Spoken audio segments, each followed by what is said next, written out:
अस्सलामुअलैकुम दोस्तों, drama serial मरमर्जी जज्बात, सदमे और इंतकाम की कहानी को मजीद पेचीदा बना रहा है। इस बार कहानी एक ऐसे मोड़ पे पहुंच चुकी है जहां पे हर किरदार के नसीब का फैसला करीब आ चुका है।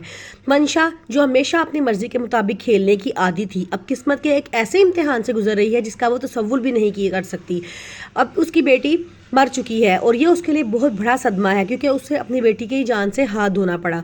शुजा जेल में है, ये एक और अलमनाक खबर है। शुजा, जो पहले ही सीरत के कत्ल के इल्ज़ाम में जेल में है, इसे एक फ़ोन कॉल मौसूल होती है जो इसकी दुनिया अंधेर कर देती है। ये कॉल इसे बताती है कि इसकी बेटी की मौत हो चुकी है। ये सुन के शुजा का जब जवाब दे जाता है, वो जेल की सुलाखों के पीछे बेचैनी से चीख रहा होता है। इस प्रोमो की सबसे जज्बाती झलक वो मंजर है जब मंशा शदीद रोते हुए अपनी माँ को इल्ज़ाम देती है, ये सब आपकी वजह से हुआ, आपने मुझे बदुआ दी थी और मेरी बेटी को ले गई। ये अल्फाज इतने ताकतवर हैं कि देखने वालों का दिल दहला देते हैं। क्या वाकई मंशा की माँ की बदुआ ने इसकी ज़िंदगी का चिराग गुल कर दिया है, या सिर्फ किस्मत का बेरहम खेल है? ये प्रोमो इस बात की तरफ वाजिया इशारा देता है कि कहानी अपने अरूज की तरफ बढ़ रही है। क्या शुजा की ज़िंदगी में मज़ीद इम्तिहानात आएंगे या मंशा अपने किए पर पछताएगी? मंशा की बेटी की तबीयत बहुत ज़्यादा ख़राब हो जाती है, उसको अस्पताल ले जाया जाता है, लेकिन वहाँ पे मंशा की बेटी की तबीयत नहीं संभल सकती और वो जान से हाथ धो बैठती है। मंशा को इस बात का बहुत दुख होता है। मंशा बहुत रोती है, बहुत चीखों पुकार करती है, लेकिन उसके पास उसके सर पे हाथ रखने वाला अब उसका अपना कोई मौजूद नहीं होता। उसकी बेटी का जनाजा पड़ा होता है, वो अपनी बेटी के जनाजे के पास बैठी रो रही होती है।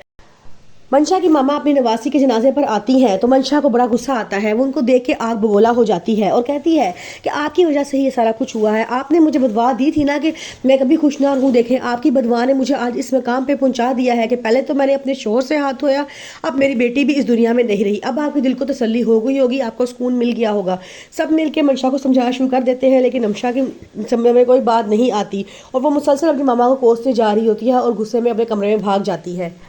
फिर मंशा पलटती है ज़ारा की तरफ और उसको इल्ज़ाम देना शुरू कर देती है कि तुम्हारी वजह से मेरी बेटी इस दुनिया में रही। तुम माँ बनती तो तुम्हें पता चलता ना कि माँ बनने की खुशी क्या होती है और एक माँ का दुख क्या होता है। इसलिए अल्लाह ने तुम्हें औलाद नहीं दी कि तुम इन जज्बात को समझ ही नहीं सकती।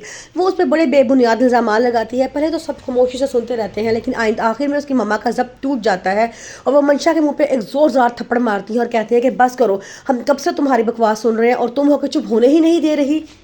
काफ़ी मिनटों के बाद पुलिस शुजा को अपनी बेटी को आखिरी बार देखने की इजाज़त दे देती है।